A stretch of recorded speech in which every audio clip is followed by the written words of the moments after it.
Hey, what's going on? This is Ricardo with the Code 7 Podcast Network, and this is going to be the Dispatchers Roundtable, round number 41. And it has been excellent. There's a lot of stuff that's been going on. I'm going to go ahead and start this over here on Instagram as well, because Instagram is stupid, and you have to do it all separate from everything that's on here. If you could only see what I see right now. But anyway, as always, let's start out with a word from our sponsor. At InDigital, we know the public safety professionals hold themselves to a high standard. In fact, standard doesn't do it justice. In over 25 years working alongside you, carrying millions of calls over our IP networks, your dedication has inspired us. That's why our ESI Net goes beyond industry standards, not only i3 compliant, but designed to adapt to future development for a network you can count on when it matters most. Learn more at indigital.net. Have you ever met a 911 professional and asked, what's the worst call you've ever taken? Well, here's your answer. I heard your last breath the night you flipped your four-wheeler. I tried to call you the day you committed suicide by driving your car into a tree. Blue face, cold to the touch. I helped you with CPR after you found your infant face down, not breathing. It messed me up. I did everything I could, but it wasn't enough. You were with me from the beginning, Grandma. 27 years later, I took the 911 call when you died. How fitting to be there for me in the beginning, and I was there for you in the end. I miss you, Grandma. I am 911. This is but a glimpse into the world of emergency dispatch. But what is it really like to answer a call during someone's nightmare?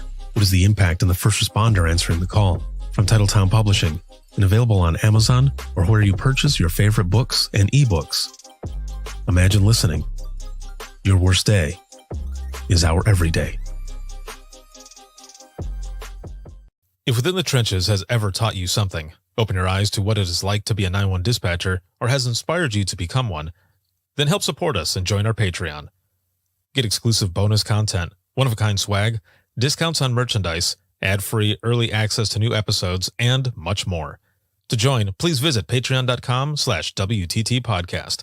And if you're an industry partner, we have something for you as well. And now, for the show. This is Jordan, and you're listening to the Code 7 Podcast Network.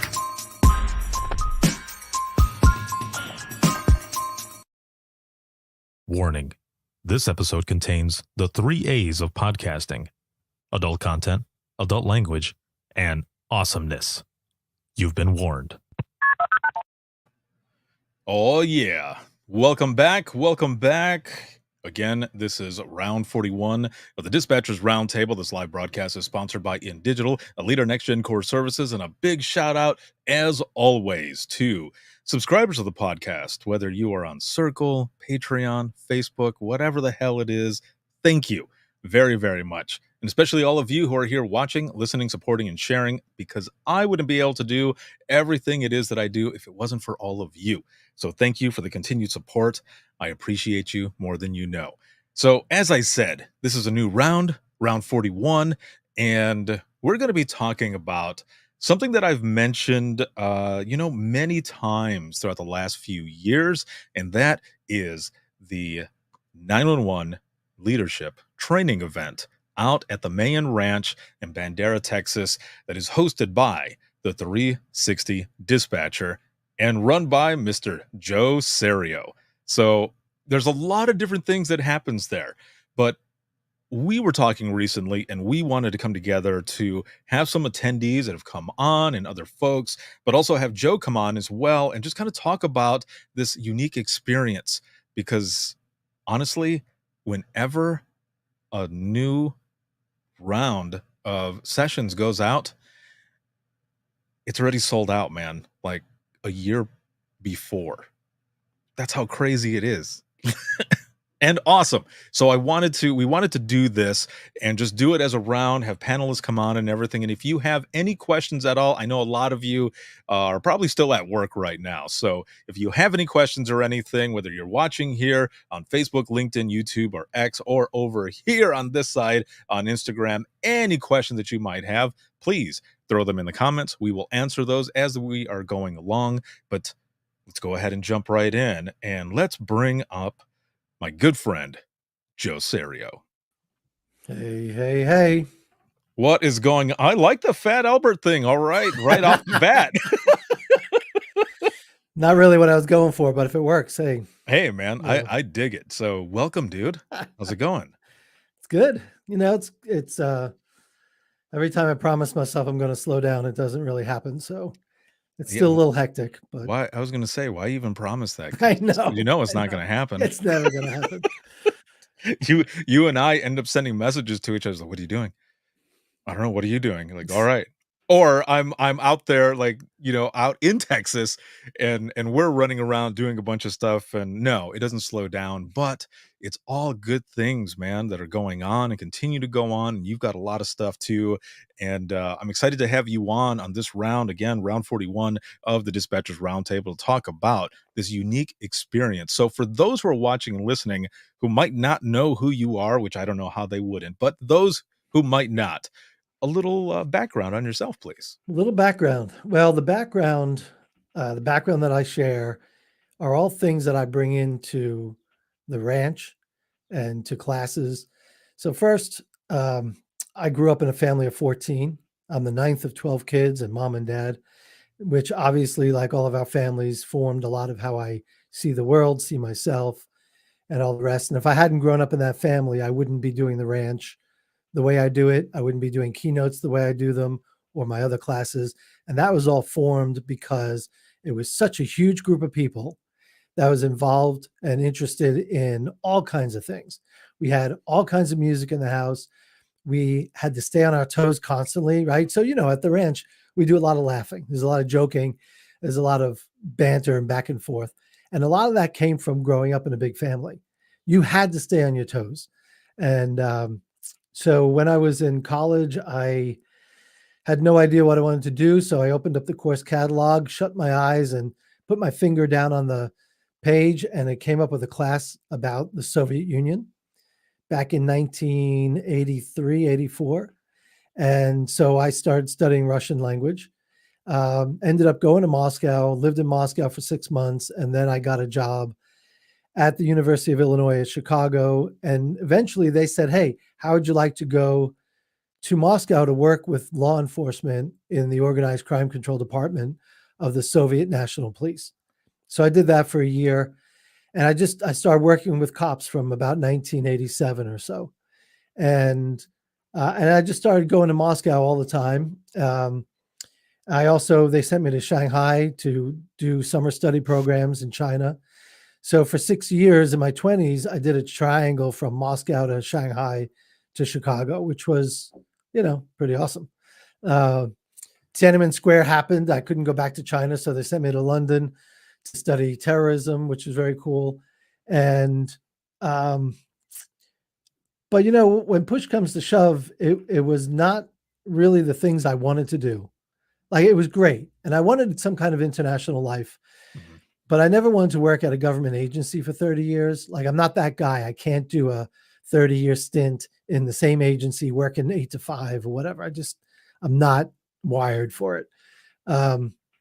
So I moved over to Moscow. After all that was done, I finished my master's degree, moved to Moscow, and I was the director of the Moscow office of the world's leading corporate investigation and business intelligence firm. So my job was investigating the Russian mafia, was keeping our American and European clients, corporate clients, out of trouble. And look, I mean, the shit got real.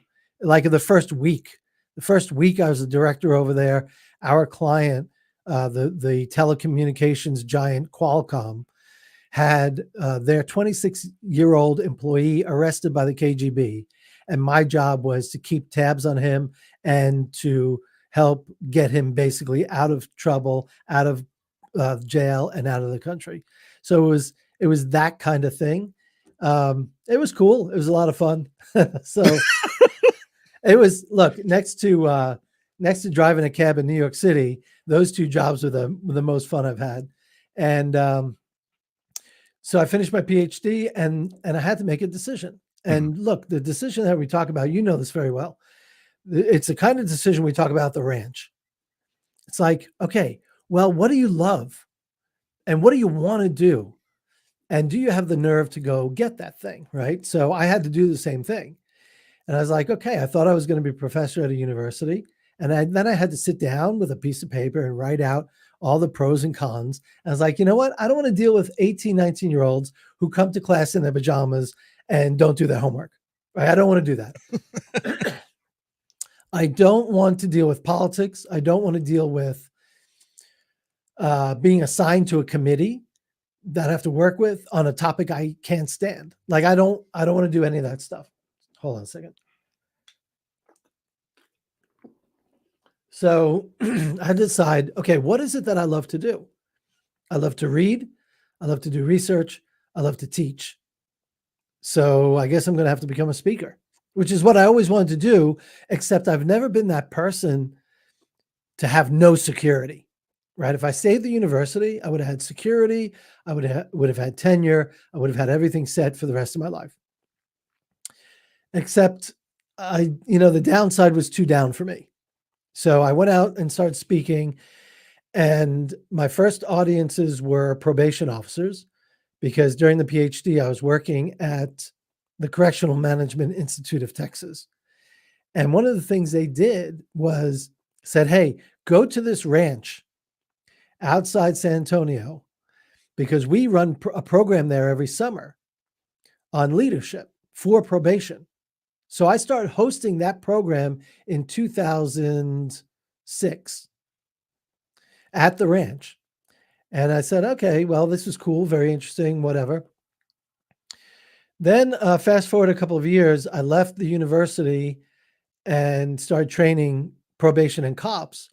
And during one of the classes, a dispatcher comes up to me during the break and says, I have to come to this law enforcement training because we're the redheaded stepchildren and we don't have enough training of our own, and we have to come to these cop classes. I was like, oh, okay, there's a market niche that's just become apparent. So I started training dispatch, the Healthy Dispatcher. Adam, Tim, and I started the Healthy Dispatcher, ran all over the country for a couple of years. And it finally dawned on me in 2016 or 2015, why am I not using the ranch that I used to train at for probation to bring dispatch to Texas, to Bandera? Right. So 2016, we did the first ranch. We did one ranch, and then realized it is ridiculous to do a ranch in June or July in Texas. It's like 120 degrees. And that's when we ran, when I was doing the probation ranches, they were in the summer. It was 100 degrees in the classroom. Oh my God. It was so bad. So then we ended up starting in 2017, programs in March and September. And so we started with 12 people. Okay. And then Adam and I went our separate ways around 2018, 2019. And just after COVID, it started ticking up hard and fast, so I was figuring we'd do 25 to 30 people is kind of where we started finding ourselves. And right now we're up to 45 people, and that'll be the cap, but we've capped out at 45. As you said earlier, the March 24, September 24 programs and November 24 sold out a year in advance. The March 25 program sold out a couple months ago. So it's just been going gangbusters. So that program you mentioned, the 911 leadership training event, is the one that we do in March and September and November. So now we do it 3 times a year all the time. But we also this year launched the Transforming 911 Culture Workshop at the ranch for a week, where we just sit down and talk about culture. What does it mean? How do we change our culture? What's wrong with dispatch? What's right with some great comm centers? And how can we get more of that, right? So we started that ranch, which was awesome. So we just did it 2 months ago for the first time. And in February of 2025, we're launching our year-long, we call it the High Performance Academy, developing tomorrow's 911 leaders today. That launches in February with a week at the ranch. and then goes online for the rest of the year.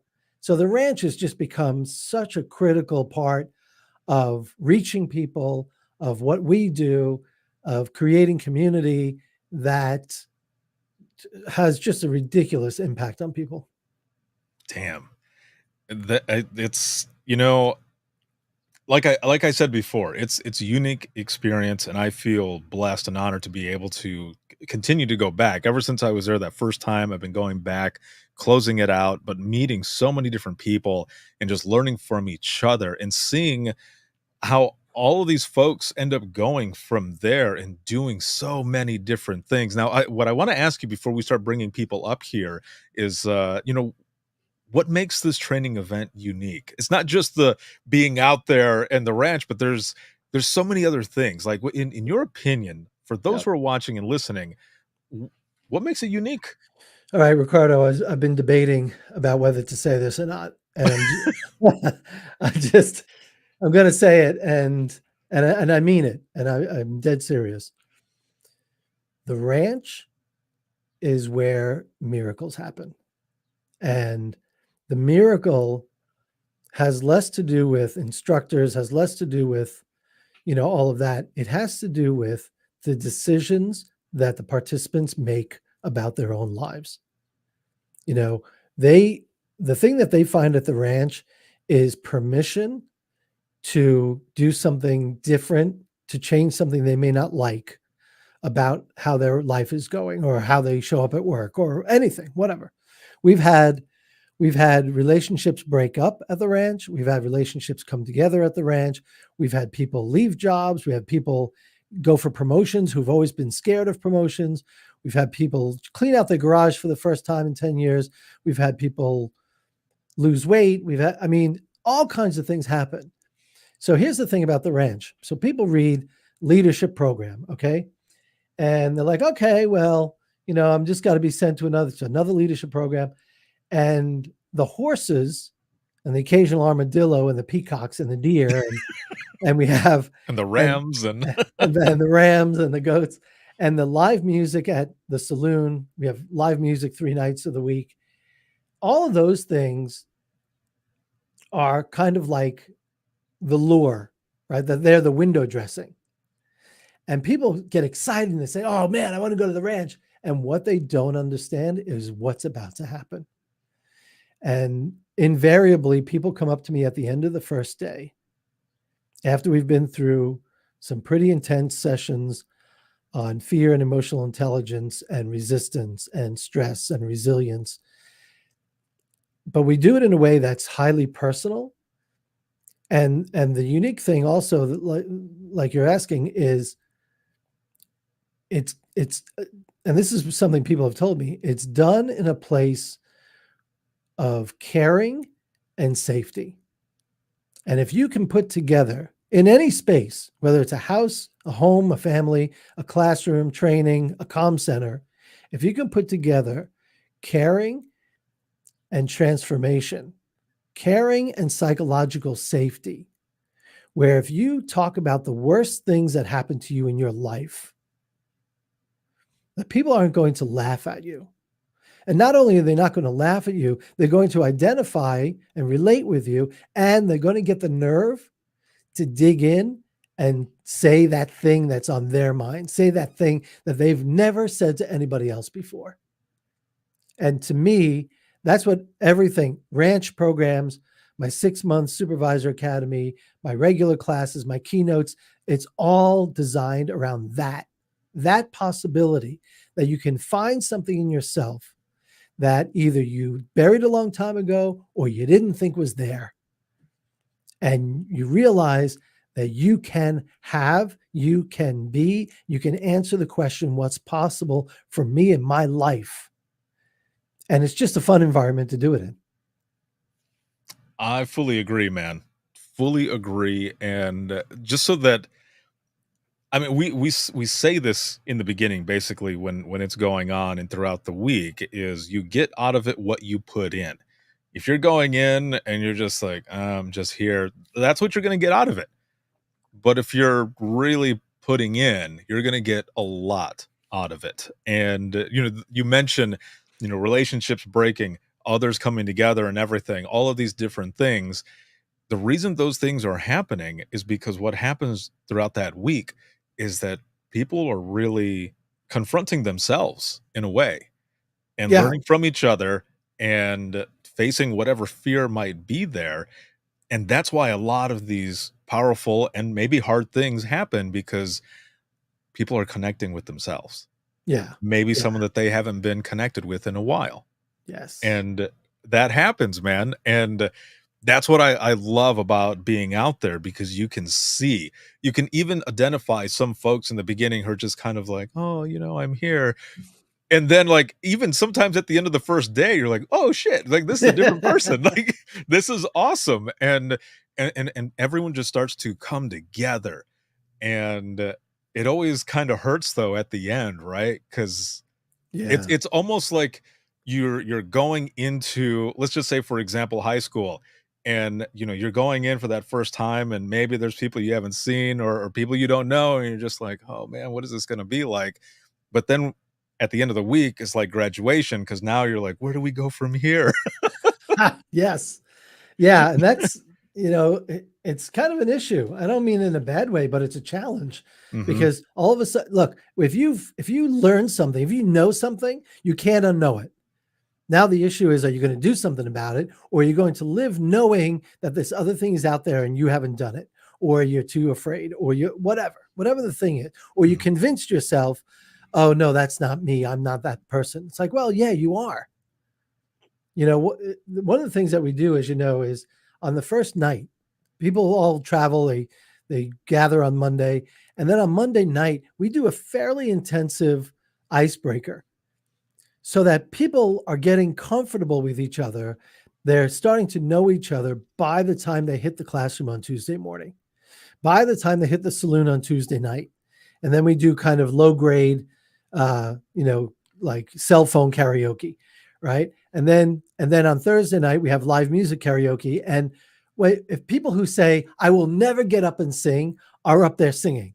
Hmm. Why? Because we've got psychological safety. We have people we know. We have people we've been sharing the most delicate, sensitive things with for the whole week, Hmm. you know? Yeah, I mean, there's a lot of folks who in the beginning are just like, nope, I'm not going to be getting up there. I'm not going to be getting up there. And you're right. By the end of it, because there's so many people that are there with you, and everyone's cheering you on. Like, it doesn't matter. Like, we're there to have fun. And even if you think like me, I don't think I have a great voice, but I've gotten up there. I'm like, fuck it, let's do it, And I'm up there, and people are like, yeah, and you feed off of that energy. I remember a few classes ago, a couple of years ago. I remember there was someone who wanted to get up there, but they weren't really sure if they were going to. And there was another attendee who came, and I'll never forget this because he put his arm around him and he goes, "Come on, man." He goes, "Let's be great together." And he Mhm. went up there and he killed it. And we were like, why were you afraid? Like, damn, like you have a voice. Like that was awesome. You And can, it's moments like that. yes, and you can link it to the whole point of the program. Hmm. Who's going to be a leader? Yeah. Nobody, almost nobody wants to stand up as the first person to do karaoke. Well, that's exactly what leadership is. You want to stand up when the odds are against you, when there's no clear path, when you get to define how the night is going to go. For example, Sugarland, Texas, they've sent a lot of people to the ranch. And one guy I remember, and I'll always remember, Brandon Stallworth. He's larger than life, big personality, big smile, big laugh. And he just got up. He got up as the first person. This is, I don't know, 2 years ago, maybe. He got up and was the first person out there to do karaoke. And the second person up was Josh, his colleague from Sugarland. And they both just lit the place up. And it was an amazing night. And you know what? You don't get amazing nights if someone's not going to step up. You don't get amazing comm center if somebody doesn't step up to do something different. If you want something different and you keep doing the same shit over and over, how are you going to get something different at home, in life, food, diet, money, whatever? And doing something different is hard. Everybody hates change. I hear this all the time around the country. Oh, change is the most difficult. Yes. Yeah. So what are you going to do? It's Right. you've heard that hard thing, right? It's like marriage is hard, divorce is hard, choose your hard. Shitty comm center and shitty comm center is hard, great comm center is hard. Choose your hard. Which one do you want? Yeah. So What do basically, you want to put your work into? yeah, and the bottom line for the ranch is that's what we do. We try to open you up to have more capacity, to have more agency, to choose that hard that you want to be, to dare to be great, to steal a phrase. To dare to be great. Yes. There you go, man. Now that we've covered a lot of that stuff, I want to start bringing up some of the attendees. And the first one I'm going to bring up is someone who just joined, someone who just popped up there, and I see her smiling right now like, oh shit, I didn't think he was going to bring me up first, as she's scratching her forehead. The reason I say this though also is, and the reason I'm bringing this person up is because this person, to me, like, I've said this to your face. I am proud of you like you wouldn't believe. This person ended up getting a scholarship to go and has been speaking all over the place since then, probably something she never even thought that she was going to be doing. And it's just been amazing. So the first person that I'm bringing up is our good friend, Juliet. Hello. Hello, can you guys hear me? Yes. All right, cool. Welcome, Juliet. Thank you. I will say I definitely did not ever picture myself as a public speaker. When I was 20, I actually passed out presenting to a classroom of 6 people. Wait, what? That's how Wow. like anxious and nervous I was about public speaking and how much I hated it. Would never think that now because of everything that has happened. So bringing you up here, for those who are watching and listening, if you can give just kind of a brief background of yourself and your 911 experience and how you got to the ranch. Yeah, absolutely. So my name is Julia Brown. I'm a dispatcher in Western Massachusetts. I've been in dispatch for just under a decade, which is crazy for me to say. I feel old. Just turned 30. Don't want to talk about it.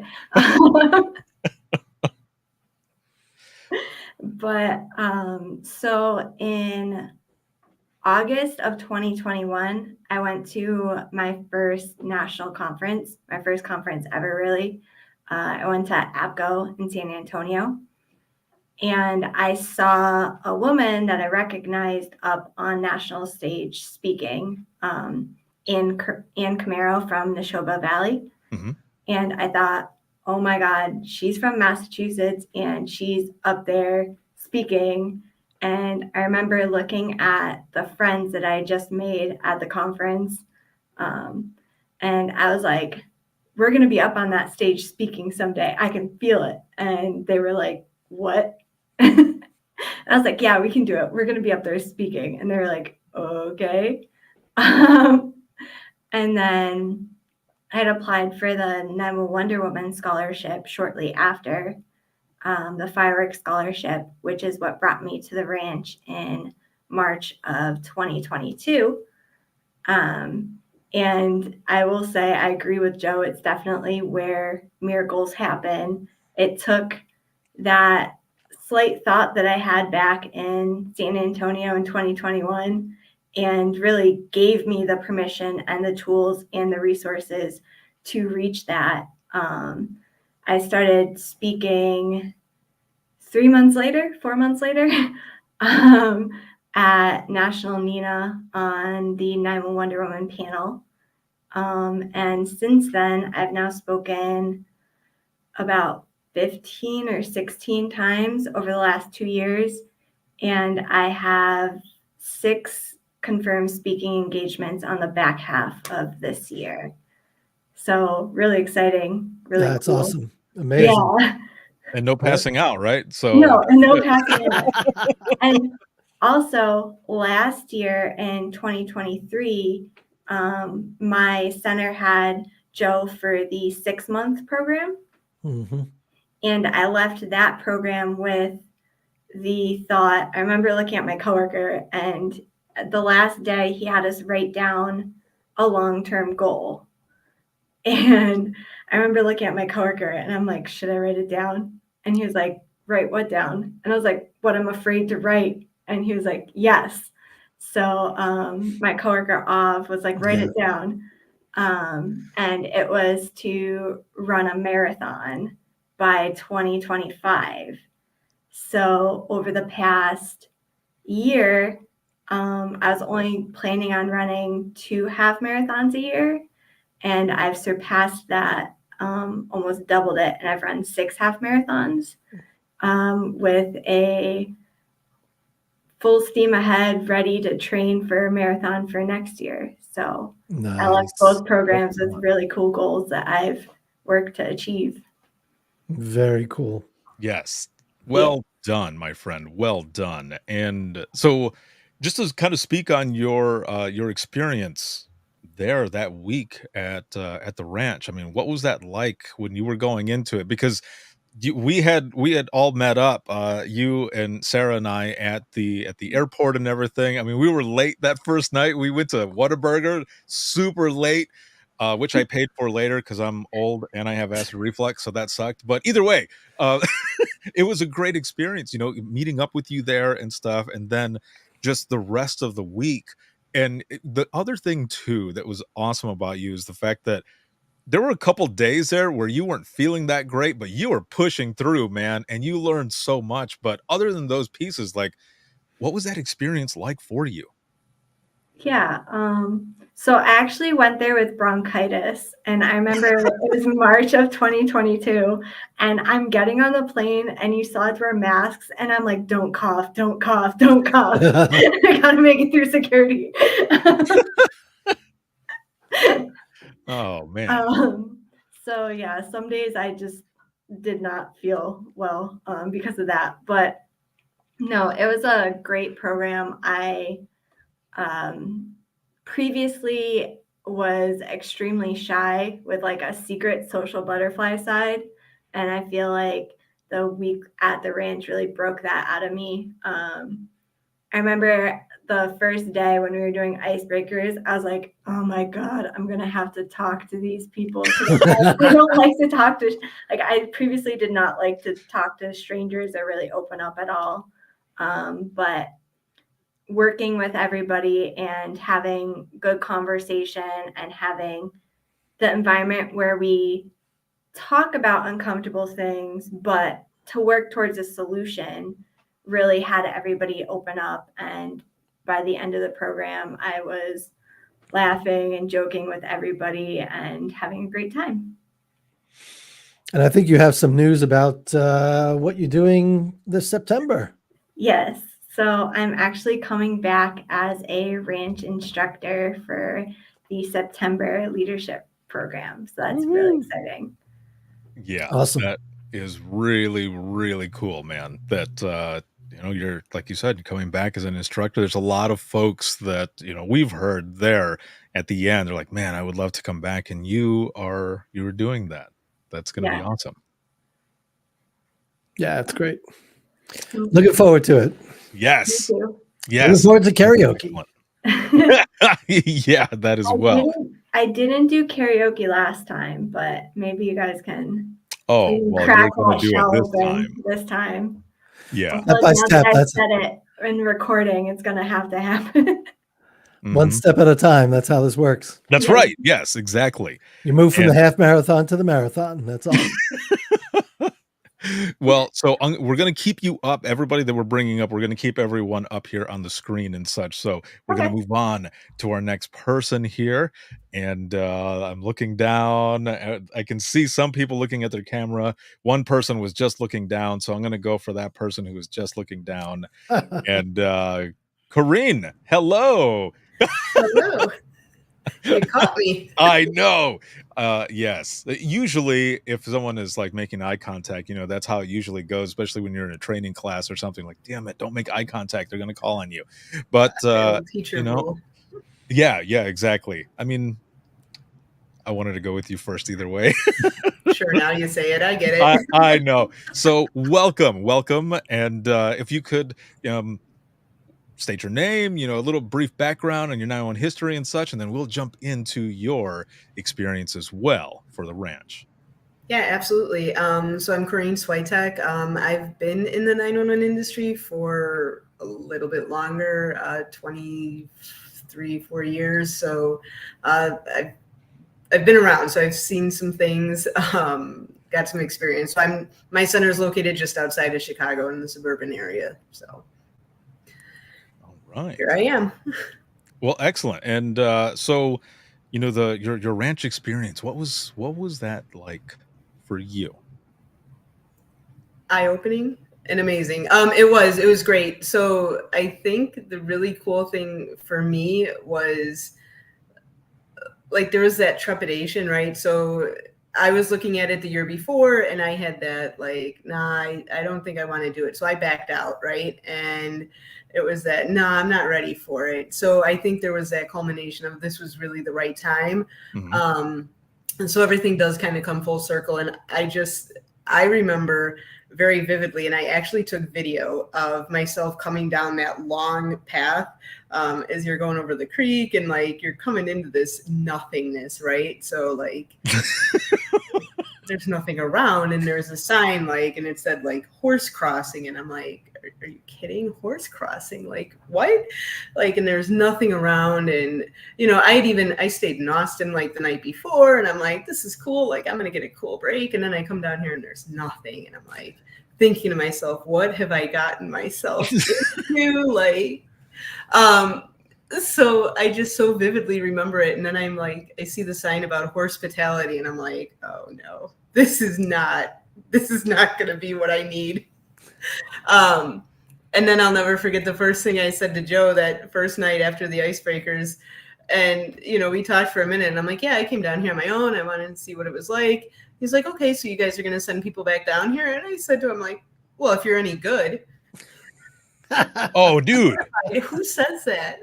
Like, I take my own time to do this and whatever. But you were being honest. So, I mean. But I mean, really? So yeah, it was great. It reinforced everything. It was about being comfortable with the uncomfortable. And it really made that apparent. And everybody was in the same situation. And it really was about that kind of safety, and opening up. And there was no pressure about it. And everybody was at their own level. And after leaving the ranch and you had that time to reflect and seeing that everybody got their own bits and pieces from it, it was such a cool experience. Did you have that like, oh man, just kind of like almost like that emptiness a little bit? It's that when you leave the ranch and then you go, sometimes it's right when you get home and sometimes it's when Monday hits and you're like, what? So what now? Because you're used to waking up right early as hell in the morning. You go to where the saloon and the kitchen and everything is, and you have some awesome breakfast because the breakfast is amazing, and you're there with all those people for that time. And now it's like, okay, you're back to life, and where do we go from this?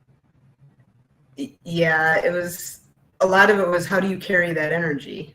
And how do you sustain it? And then how do you bring that energy back? How do you bring it back to your people? And how do you get them to feel what you felt without them being there? And that's the hard part. But yeah, there was instant emptiness. Like, oh my God, we were already talking about where are we going for our reunion? What are we doing? When are we all getting together again? So yeah, it's a lot. There's empty for sure. Man. So, Joe, any questions? Any? I really don't want to talk about Corinne because when I think about her, and Terry's coming on in a minute. When I think about Kareen and Terry, who were at the ranch together, honestly, I start crying because to watch Kareen and Terry go through the week and grapple with things, um, it was seriously, um, it was seriously powerful because you could just watch. You just watch on their faces. They're doing things they don't like. They're doing things that are uncomfortable. They're doing things that they don't do, and they're doing things that, I mean, forget about comfort zone. This is like torture zone. It's like I got to get out of one torture zone and jump into another torture zone, and I guess this is supposed to be good for me, and I guess I'll do it. But shit, this kind of sucks, and it hurts, and it's not me, And I just, I mean, I can't. I think about Terry and Kareen all the time, and I just think about the big steps they took, and it really, if you want to talk about, we talk about purpose, right? We talk about what is your life about? What does your life mean? And for me personally, when I think about that being just having turned 60 years old, I think about that question. And the answer to that question is Kareen and Terry. The answer to that question is Juliette Brown. The answer to that question are the people that come through the ranch and give my life meaning. People tell me, oh my God, it's amazing and you're so great. Like, yeah, forget about that. Not forget, let's put it on the back burner, because my meaning comes from what you do with what we throw out there. And if you come to the ranch or a class or academy or whatever and do nothing, then there's no reciprocal feeling. Do you know what I mean? So I get my feeling only after you get your feeling and bounce it back to me. And you guys, countless people at the ranch, just make me so emotional because there's so many ridiculous things that people have done with their lives since attending. Move on, Ricardo. Move on. I was just going to say really quick that I feel exactly what you're saying. Every class that I have assisted with, it being an instructor, has been powerful. But this last one in March, it was like every single person put everything in and got a lot out. I mean, you could feel it in the room. I mean, when we were back in the back on the deck recording that little video and stuff, which I'm going to play a clip from here in a moment, even that alone, you could feel it. And as they were talking to each other, I'm there with my phone. I'm like, okay, I can't move my phone, but my allergies are kicking in, like, Right. like, oh my God, like I could feel everybody's energy, and it was just that powerful. So I definitely agree. Excuse me. So moving on, I want to bring up Terry here, and you can see her face. Here we go. Terry, welcome. Hi, everybody. Joe, I swore I wasn't going to cry, and I already had one coming down. You're welcome. Right. Yes. So for those who are watching and listening, Terry, a little background on yourself and your public safety experience, and then we'll jump right into what the ranch was like for you. Okay, so I've been in public safety now for about 24 years, coming up on that. Most of that was spent in another state. I'm now in Texas and San Antonio, work for Bexar County as the assistant supervisor for the fire marshal's office, which dispatches for 17 departments, keeps us on our toes. And the history behind the ranch for us is a couple of my coworkers had been able to go, and they pushed it. They said, the minute you can go, the minute they say we can do it, you got to go. And so I was the chosen one for this past year in 2023 in March for that class. So you end up hearing that you're going to be the one that gets to go to this. And what are you thinking right away? Because I've only attended as an instructor, so I can only imagine what it is like to be, I mean, because I remember when I was in dispatch and going to a class and thinking, oh, it's going to be the same shit. Here we go. But then, Yeah. as Joe was saying as well, and everyone's doing the icebreaker, and you get to that first class. I mean, I'm sitting in back, but I can see everyone's like body language, and you can tell that everyone is starting to realize. It's that moment when they realize this is not the usual thing that we're getting into. Like, you're about to have an experience. So what was it like for you? Leading up to it, I didn't really know anything other than my supervisor kept telling me, I don't want to tell you anything, just keep an open mind. Just keep an open mind. I want you to forget about work. I want you to forget about home. I want you to forget about all your things and just do it. That's all she kept saying, like for weeks leading up to it. I was like, oh my gosh, what am I getting myself into? This is crazy. Like, whatever. She knew everything was stress. Everything's stress. Life is stressful. Home is stressful. Work is stressful. So she's like, I want you to just take these days. You just do it. All right. So I figure it out with another coworker that I don't really know outside of work. So this was going to be a different experience for us as well. Mm-hmm. And so we went together, got to the ranch. I only live about a half an hour, 45 minutes from there. So for me, it was kind of like, well, if I really don't like it, I'll just go home. Like that was always in the back of my mind. Yeah. It wasn't like I took a plane to get there and I'm like, I got my car, I live close, I'll just leave, right? Mm-hmm. That was how I went into this, honestly, because that's There's always some my leadership for you. There's some good leadership right there. You know, however, from the first day I got there, it just kind of like I watched this girl standing by herself on the other side of the room, and in my head I'm like, I should go talk to her, but I didn't. We just kind of looked at each other, and neither one of us made that first initial contact until later that day. I think after icebreakers and stuff, and we kind of like, hey, I saw you. And she's like, yeah, I saw you too. And I guess that was the icebreaker that we needed to kind of like get the ball rolling. And it was all uphill from there. All of it was uphill. As much as I cried for 4 days, as much as I basically at 60 years old had this life epiphany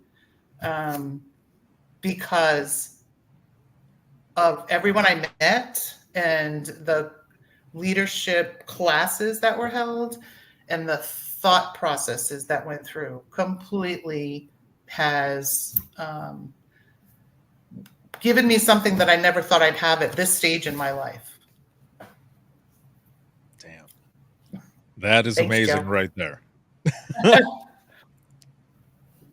Anytime. You know what they say about old dogs. So I didn't think that there'd be much you could change at this point in my life. So somehow, some way, you have this ability to reach through things that not everybody has. That's a special gift you have. Well, I think the combination of growing up in a big family and being from the New York City area, we just go through the bullshit really fast. But the other side of the coin is it's like, okay, let's go through the bullshit, but let's do it in a way that keeps people intact. You know, I like, well, I'll say this. When we were growing up, people around us, my father was very good at breaking us down, but not particularly good about building us back up. So the one thing that happens at the ranch that I'm really, it's kind of natural at this point, but was developed consciously, was you got to give them the tools to build back up. You've got to give them the space to build back up. You got to give them the headspace, the confidence, the permission to build back up, because anyone can knock anyone else down.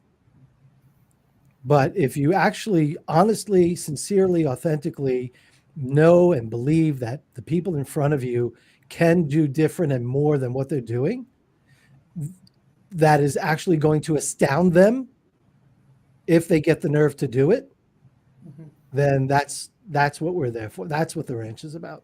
And that's why the book series is called the Get the Nerve series. And it's the thrust behind everything we do is, can I take Terry? And Terry, I don't know if you mind me saying this. You said something at the ranch about crying. What was that thing you told us? That I'm not a crier. That You're not a part? crier. Yeah. I mean, Crying was bad. Like, I was taught that crying was bad. You were weak. yeah, crying was bad. And you spent 4 days crying. You know? I did. Yeah.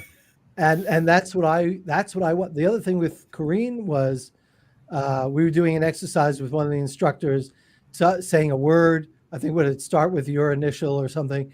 And we were talking about confidence. And Corrine at the beginning of the week would not budge, I think. And by the end of Tuesday, even when we did that exercise, she's starting to get it. She's like, oh, I can stand up a little straighter. Oh, I can be more of myself. I can define who I want to be on my terms and be okay with it. And I can mourn and be grateful for the experiences that I had in the past, however painful they were, because they are a part of the light that shows me who I am and who I can be and what I don't want to do. And that I'm better than what the environment may have treated me like when I was younger. And I'm better than it. And I have a light inside of me. And the challenge is, how do I get that light to shine? Not even as brightly as possible, just a little bit more than yesterday. And that's exactly what I watch you two do. That's exactly why I want to cry when I think about you two.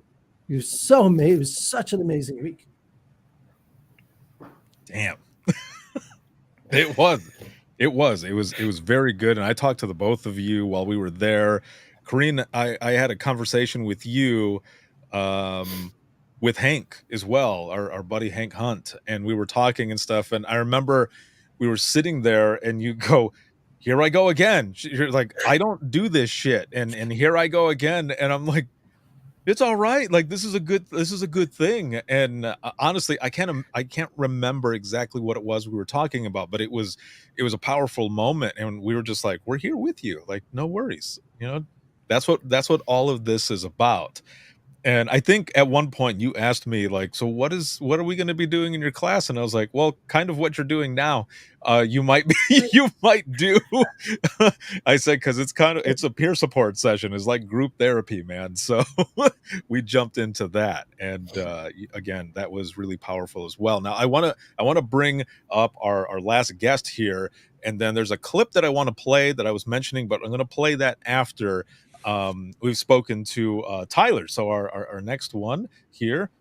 Tyler, what is going on, man? What's up, everybody? It's so good to see everybody again. Yeah. So for everyone who is watching and listening, just like everyone else, a brief description of yourself and your public safety summary, and then what it was like for you at the ranch. Okay. I started in dispatch in 2015. As green could get. I had no idea what I was getting myself into. 3 years later, I was promoted to supervisor. I've been in it for 9 years now. And then the next 3 years, promoted to communications manager, and that's the role that I currently hold with our agency. And been through a lot, seen a lot, done a lot of training. And, you know, we all go through those leadership courses and the leadership training and dispatch training, this, that, and the other. And nothing really has, not knocking any of those past trainings or courses that I've taken, but nothing really had that after effect, that linger effect, that that gut check, that reality check, that the ranch provided for me. And I'm just like Miss Terry. I grew up in a home where you rub some dirt on it and you get up and you keep going. There's no, show no emotion. You just grit your teeth and you put your best foot forward. And then, that's how I was raised. And I had so much fun crying the whole week that I was at the Mayan Ranch in Bandera, Texas. There's nothing in this world like the ranch experience. And I was sold when our director, Miss Kristen, when she was telling us about it, I was sold right out of the gate. She said, you're going to go to a ranch There's nothing there, and you're gonna have fun, and you're gonna learn a lot about yourself. I'm like, okay. Being a typical Southern guy, a ranch, okay, you got horses, you got a saloon, you got peacocks and deer everywhere. Okay, sign me up. I'm coming. Did you say? I'm sorry. Did you say deer everywhere or beer everywhere? Deer? You could insert the B there too. Yeah. But that first night, I still got a video on my phone. I just kind of videoed the whole entire ranch in its entirety, and I was like, man, I want to live here. Like, this is where I'm supposed to be right now. Before talking to anybody, and then we sit down to eat that meal the first night, and then here comes the icebreaker. I'm like, oh man, I wasn't ready for that. Don't really want to talk to anybody. I'm not a big, I'm not a big outgoing personality. I really don't like people. I just deal with people, and everybody was partnered up for the icebreaker. I had no partner. I was like, I just got out of this scot-free. And then Joe walks in and turns and looks at me and he points. And he tells me to come sit by him, and we have the icebreaker, me and Mr. Joe. And I was like, this is going to be something totally different than I could ever imagine or ever expect it. And talking about the karaoke aspect of the ranch, that first night it was karaoke night, and I knew I was going to get on stage. But I was kind of timid and scared after that first day of courses and classes and still meeting everybody. But Mr. Joe turned around and he looked at me, and nobody was getting up on the stage, and he turned around and looked and he said, "Get your ass up there." I was like, and that's all I needed. I think they had to pry me off the stage that whole week, the rest of the time we were down there. But what I took away from that week the most was the real you must battle the resistance you. Mm. That's the keynote that I took away from that whole week, and that's so true. And the wordplay, must battle. Like, the real you is going to battle the resistance you, and we all can relate to that on a whole lot of levels.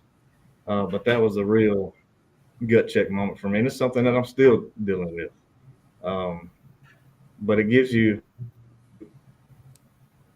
a type of self-confidence and self-awareness that me personally, I don't think there's anything like this across the country that really, you're forced to deal with yourself, and you're forced to be uncomfortable and break those boundaries those walls that you've put up for whatever reason. You have to tear those down. There's no way around it. You have to bust through the wall. And that was the whole week for me in a nutshell. I was just breaking walls that I had put up in my life. And I've met some tremendous people, still talk to very, a lot of people that I've met at the ranch. I still keep up with them. And it's a magical place. And if you're not ready for it, it'll make you ready for it. Right. Yes. There's nowhere to run. Yeah, exactly. You can't even run home, even if you live 30 minutes away. You can't run. Corrine, I think you wanted to jump in there. I do. So, Tyler, I just wanted to mention, and I know you're not aware of it, but I just wanted to say thank you. And I'm not going to cry, but I wanted to say thank you because. Nope, I'm going to cry. But I wanted to say thank you. On the final night during karaoke, you did the song for Hank, and I recorded it. And there's two songs that I listen to every day now since I left the ranch. The one that Joe played in the morning on our final session on Friday. So I listened to that in the morning. And then in the evening, I listened to your karaoke song. So I just wanted you to know that I listened to that. And I think the cool thing about it, one is, of course, the way you did it, but two, you can hear the energy in the room, because there were a couple points where everybody in the room was behind you and they helped you through the song. And that is, to me, it was just a moving thing. And that, I think, was the best part of the ranch, is we don't know who anybody is, and yet within a matter of, even the first day, second day, whatever, and we're all behind each other. We're from different centers, we're across the country. I could walk by you on the street and, not know who you were, yet in this group, we all supported each other. And to hear that and to feel that was the amazing thing. So I think that's part of taking, Ricardo, to your point, and Joe, to take this ranch, and what are you going to do with the experience after that's taking it away from here? So Tyler, thank you. Oh man. Well, I'll tell you the backstory to that. The reason why I sang that song for Hank that night. It was just after lunch. The bar opens at noon every day, for those that are not aware. We were, I think we had just gotten back from the hayride. I know me and Miss Terry went on that hayride. I'm not sure if you did, Miss Kareem. Yeah, I was there. Okay. So Yeah, we just got back from the hayride. And it was still early. It was still early in the day. And I thought it was a good time to go sit at the bar. And Hank was the only one in there. Hank was the only one in there. And it was just after class had just let out for the day, and he had just made his presentation. And I knew about Carey's Law, but I didn't know the reason behind Carey's Law. And to hear it come from that man's mouth, it turned my whole world upside down. And I walked in the bar, and sure enough, Mr. Hank is the only one sitting in the bar. And somebody gave me access to the Bluetooth speaker that was in the bar, and me and him we just started talking about this, life, and he was like, "Do you know that song Where I Find God?" By Larry Fleet. And I was like, "Heck yeah, I love that song." He said, "There's a version of that song that I want you to play on that speaker." I was like, "Okay." And we sat there and listened to it. And I said, he said, I really would like to hear that song again. We were just talking, and I was like, I'll tell you what, Mr. Hank, if you come to karaoke that night, our last night, or if you come to karaoke on our last night here, I'll sing that for you. That'll be the only song I sing that whole night. He said, you got a deal. And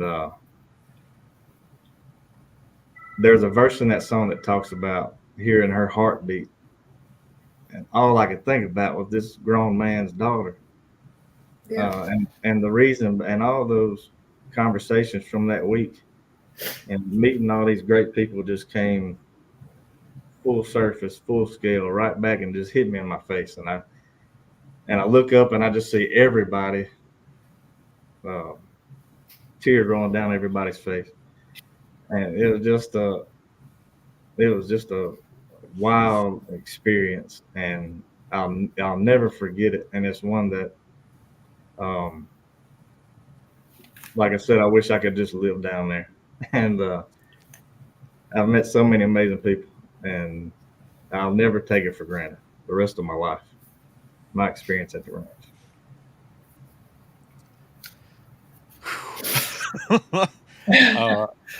That is the power of what happens during that week. And just as all of you have said, I mean, I remember sitting there up front, and Tyler, I remember seeing you kind of break, a couple times as you were singing, and like Corrine said, everyone was just cheering, like we're here with you, and you like you could see the energy that we had go into you, because I'm pretty sure there's one point where you just kind of like jumped back up and you just blew it out of the park, and at the end it was just Hank got up and the embrace from the both of you, it was it was amazing. I don't know what other word to use. It was powerful. It was just everything. And again, everybody coming together, going through those classes, and every single one of you in the beginning, like, ah, shit, we got to talk to people or whatever.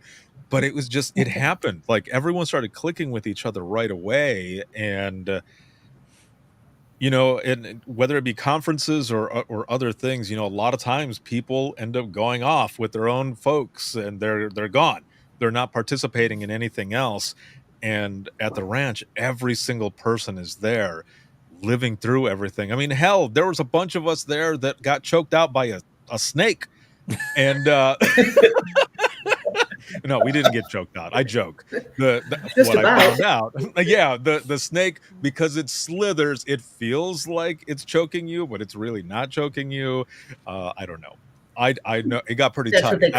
I know. At one moment, I was like, "Okay, you can take it down," but that's just part of that experience. That everyone is there and cheering you on, and it's just like that's what we're here for. And it's awesome. And I want to, as we're talking about this as well, talking about these powerful moments, I want to play this clip. So let me pull this up, and then I want to go to as they're both like, damn it. But it's a good thing, and that's why I want to put this up here. And then I want to go to the both of you to just kind of talk about this moment as well. So let me pull this up here. And the audio should go through. So here we go. I think whatever. I don't even know. Right? I don't even know what we can do. There's people there that are like harsh and saying, but you know what I mean? It's just been yeah. I know that there things I didn't have to call the kids for. That value. Right. Like it's we can do studying, we can take on classes. This is different. Yeah. It really is. I don't even know. Oh god. Oh. Never in a million years did I think that ever. I am not a hugger. I am the unemotional friend. This. So there's that clip right there. Whew.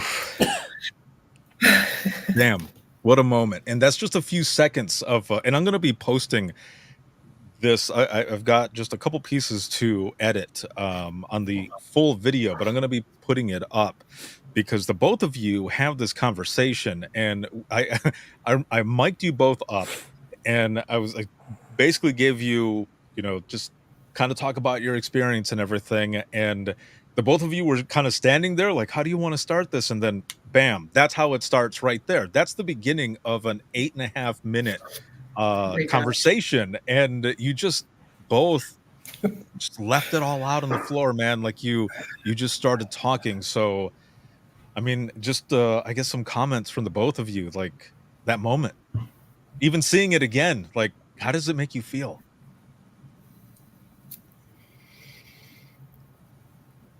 You first, Corinne. Right. Honestly, it actually makes my heart so happy to see that again. I've watched it a couple of times when you made it available, Ricardo.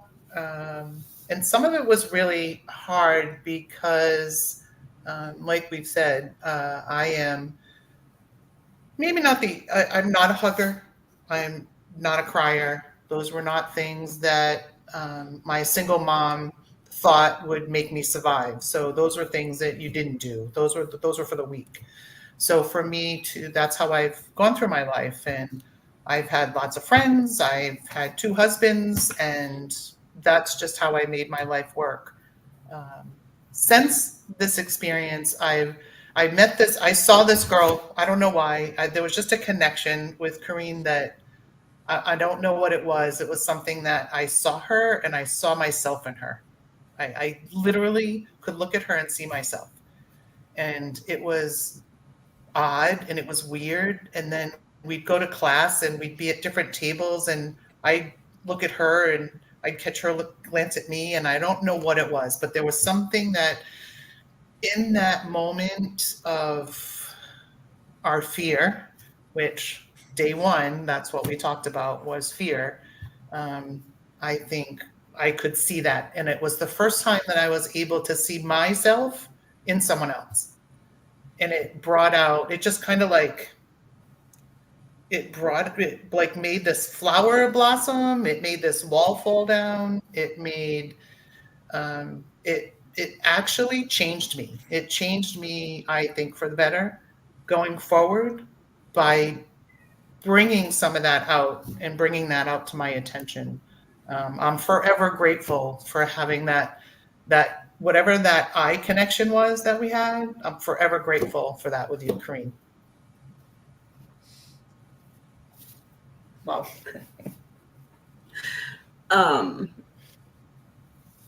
Can I just say ditto? Like that doesn't work, right? No. She really knows how to shift the energy of a room, doesn't she?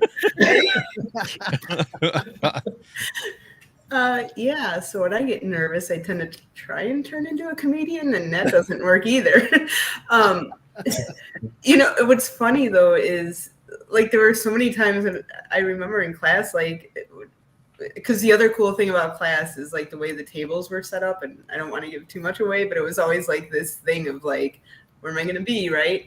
But there were times where I'd be like, I'd look up and it was like these intense moments, and I'd be like, this is too much. And I look up and I see Terry, and we just start laughing because like there's tears running down our face. And I look up and I see Terry and I'm like, that you're crying. And she's like, no, you're crying. And I'm like, darn it. But, you know, the cool thing about it, I think, is, you know, for so long, it's like, you know, and especially in this industry, you know, it's, you know, go through what you're doing. And at some point, you know, maybe it's okay to have this kind of passion for the industry and just be okay. You know, I remember when this clip came out and the first thing was like, oh my gosh, I'm ugly crying and nobody's gonna see it and what happens. And the more you see it, okay, so what happens, right? Like, great, the world's out there and they all see me ugly crying. But you know what? It came from an awesome experience and I'm 1,000 times better for it. And if I can put that passion into myself and into this industry, and I'm like what I said there, the people that were in this group, I mean, they're doing things. They've already done things. Like, you know, we stay connected. We see them. Like, there's people that have already done things and made changes and are having an impact on the industry. And to see that happen is just so refreshing. And like, that's what we all want, right? We want to see the change. And if that happens, then sure, let people see me ugly cry. Cool, I'll do it again, you know? But yeah, there's a lot. It's a lot. Kareen. Yes. Regarding your ugly crying. Yes. How many friends did you lose after that clip was posted? I think I know where you're going with that. How many people called you to laugh at you or criticize you about your ugly cry? Well, nobody. I bet if anything, there's a person or two out there that said, man, I wish I had that ability to release. I wish I could cry in front of somebody or on camera and not care. And one of the things that we say in class is that people are thinking about you far less than you think they're thinking about you. So just go have your life because nobody cares. about Ugly Cry, and you think it's Ugly Cry, but that's not how I thought about it. I thought it was awesome. So, it's all this head game. That's Yep. where it starts. The leadership stuff, the emotional intelligence stuff, we move from the inside out. We move from where our head's at. We move from our history, our wiring, our junk, and we just try to, deal with a little bit of that and move out to the world. And it doesn't work too well the other way. So I think it was pretty awesome, Cry. And you two looked beautiful doing it. Thank you. Boom. There you go. Yes. So, as we go into the wrap up of this round, which has been awesome to have every single one of you on here to talk about your experience about the ranch. And for anyone who's watching or listening, whether it has been, here now or in the playback or whatever, or in the podcast, because I'm going to add this to this as well. Any questions you ever have, well, we're going to get to where you can send those here shortly. But yes, so I don't. Terry, do you want to talk about that? Like about the name?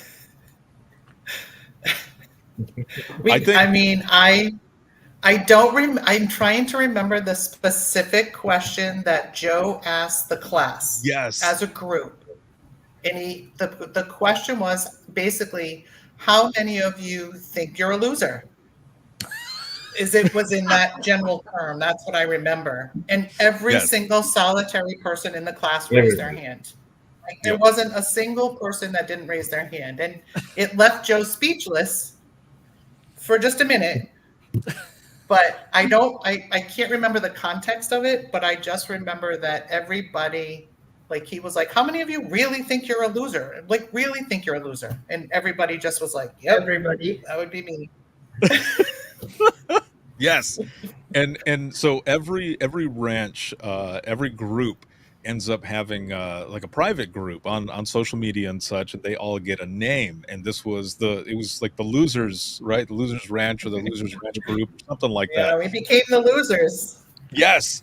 And the thing that was awesome about it as well is that afterwards, I don't remember who added it to the group, but they had said, we truly are the Losers group, because I think the way they put it, and I'm just paraphrasing really, because I don't remember exactly how it was. I can't do it justice, but basically what the person was saying was, we lost our fear.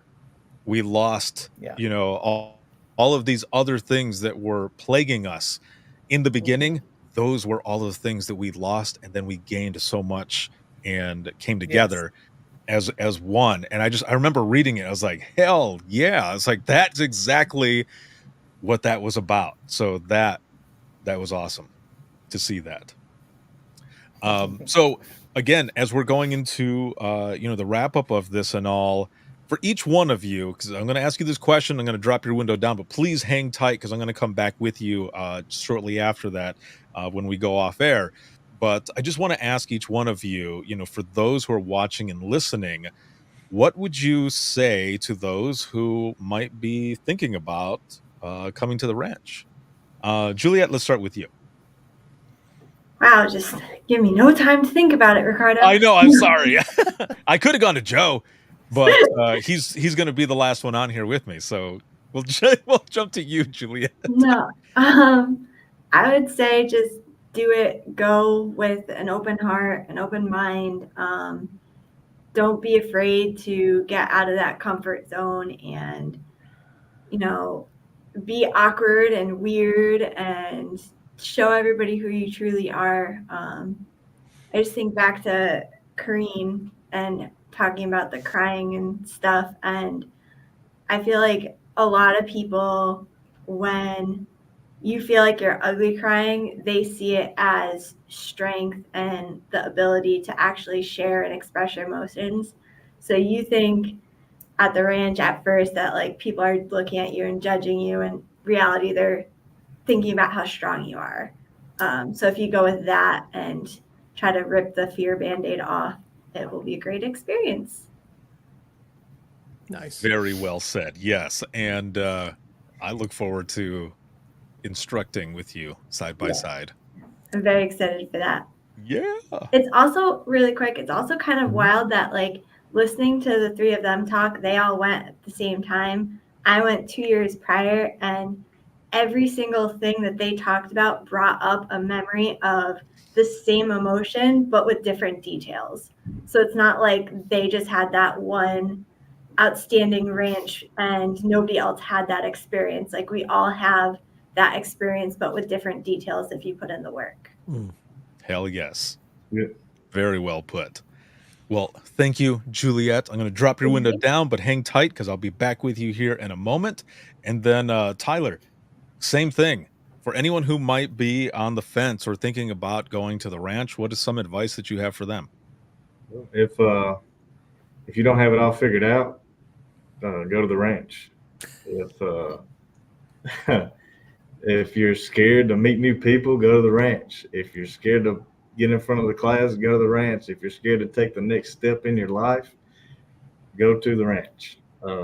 If you're scared to get up in front of people you don't know and sing karaoke, go to the ranch. For me, it's just there's so many different elements that people could benefit from going to this course, this particular training course for leadership. And if anybody ever asks me whether or not they should go, I 1000% would say yes, over and over again. It's an unforgettable experience, and it's something that's going to stick with you, and something that that has that carryover effect into that next Monday when you get back, and now you just want to go back to the ranch, but that the insight that you and the stuff that you take away from the ranch is it'll never go away, and the people you meet are going to be some of the most influential people in your life. So just soak it all in. Perfect. Thank you very much, sir. It was awesome to have you on here, and we'll be right back here with you as well in just one moment. And going over to Terry now, same thing.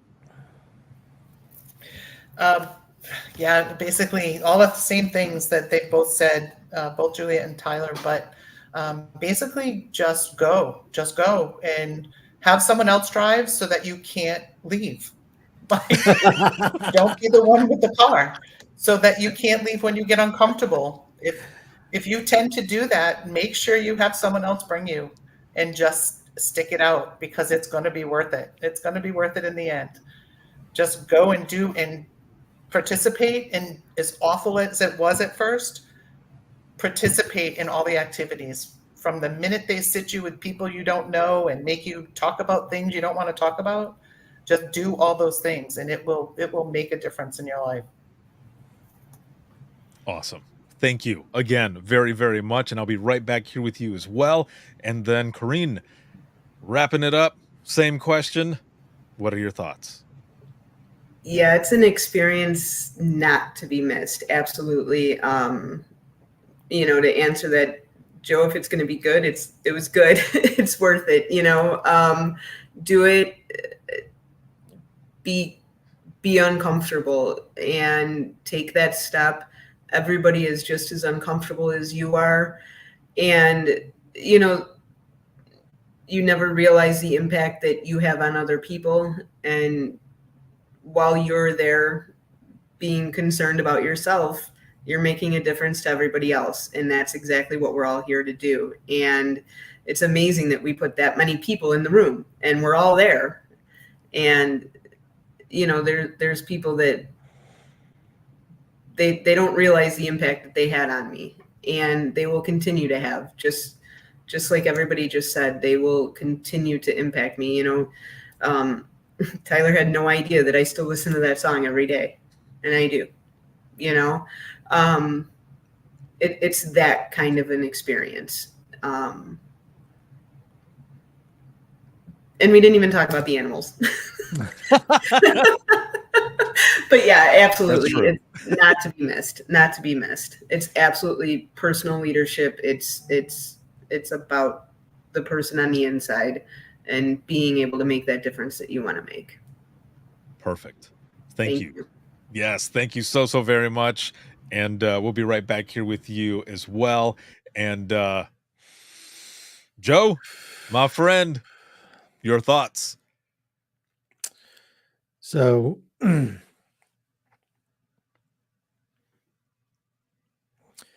as you were going through that group just now, the thing I was thinking was actually part of what Corrine said. And what I want to make sure people understand is that sometimes when we're standing in front of the room, when we're the instructor, when often it looks like we have our act together, often it looks like we know everything, often it looks like we have all the answers. And the fact of the matter is, no matter what the person in the front of the room looks like, they're the same as the people in the seats. They're the same in that they have fears, they have struggles, they have challenges. And the thing that this group today on this session, but also all the people that come to class at the ranch and other places, when they leave and do something, when they leave and change their life, when they leave and get brave, that gives us strength. That gives you guys, participants, by going out and doing things that you're afraid of, bless our lives in addition to your own.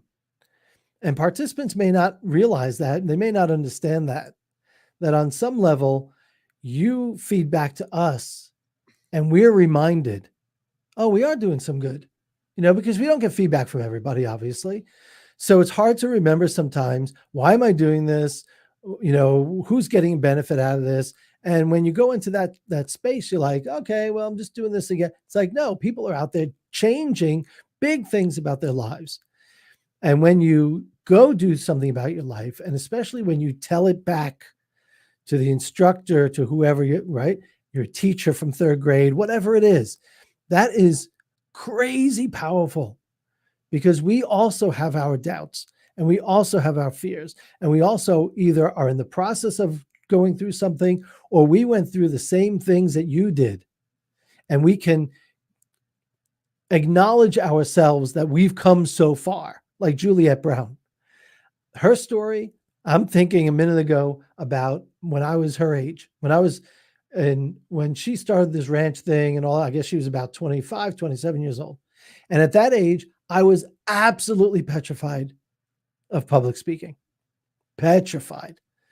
And I had somebody, a boss, who forced me to speak at conferences, and forced me to speak at breakout sessions, and forced me to do, one man thing in front of 200, 300, 400 people. Scared the living crap out of me. Except I wasn't allowed to run. He forced me to do it. And now 30 years later, I'm in a position where I get to watch. I get to watch Juliette. But it's not just watching. It's Juliette giving me courage to go to my next step. It's Corrine and Tyler and Terry and all the rest giving me courage to go to my next step. Because you know what? There's some days I absolutely need it. And I don't expect that ever to end, frankly. Because it's just a human condition. It's what we do. And the last thing I'll say is, if we can figure that part out and bring it into a comm center and be a little bit more gentle and a little bit more compassionate with each other, to realize that we're all in the same boat. The details are different. The boat's pretty much the same. We all have trauma of some kind or another. And my trauma may be different than yours, but we run around judging each other's trauma. Oh, that's not a big deal. You should see what I went through. It's like, yeah, shut the fuck up. Don't compare pain. But if we can listen to it and empathize with it, it will change everything. But we start from the inside and we move from the inside out, and that's what the ranch is about. Very well said, my friend. And I fully agree with what you said about basically how they all fill our cup and what it is that we do. I mentioned this in the group, and I said this in an open mic live afterwards, but that class, this last March, I drove to Texas. I drove because I needed some time with myself, and I needed to think about a lot of different things. And I was basically at a crossroads, and I wasn't sure if I was I guess, made for teaching, which is stupid to say because I've been doing it for years. I've just never really looked at it that way, as instructing, and everything I was doing and everything we were doing there with that class back in March, that solidified that I was on the right path. And I've been teaching all over the place now, and so thank you for the opportunity and continued opportunity. As I said, I'm humbled and honored to be by your side with the rest of the instructors and such, teaching at the ranch, closing it out, and just being there with all of these amazing people and seeing them go through all of this transition. And I needed it as well. And I am looking forward to September, man. That is going to be awesome. So, as we wrap this up, where can people find out about the rest of the ranch, everything that you're doing, the stuff that you teach, the book series, everything that you have going on? Where can people find out more about you, the company, but especially the ranch that we've been talking about today? Yeah, so the website is joeserio.com, joeserio.com. A lot of you know my company, 360dispatcher.com. You can find 360dispatcher.com goes automatically to joeserio.com. So everything lives at joeserio.com. Ranches, books, classes, keynotes, everything. Perfect. And social media wise, like everything can be found there as well, correct? Yeah, probably. Dude, I don't even remember. We're actually in the process of transitioning and developing, and we're going to be launching a bunch of things coming up. Also, take a look at the High Performance Academy. That's going to be the ranch on steroids. Super excited about that. That'll be awesome. Hell yeah. All right. That is excellent.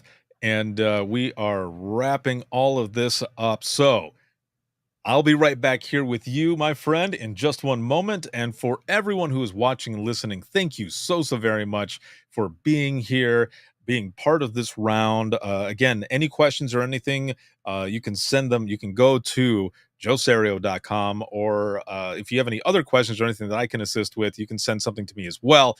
But if you have any comments, questions, or you have any topics for the Dispatchers Roundtable, or you want to be a guest on the flagship show, you can simply go to wttpodcast@gmail.com. That is wttpodcast@gmail.com. You can follow us on social media. You can become a supporter of the podcast.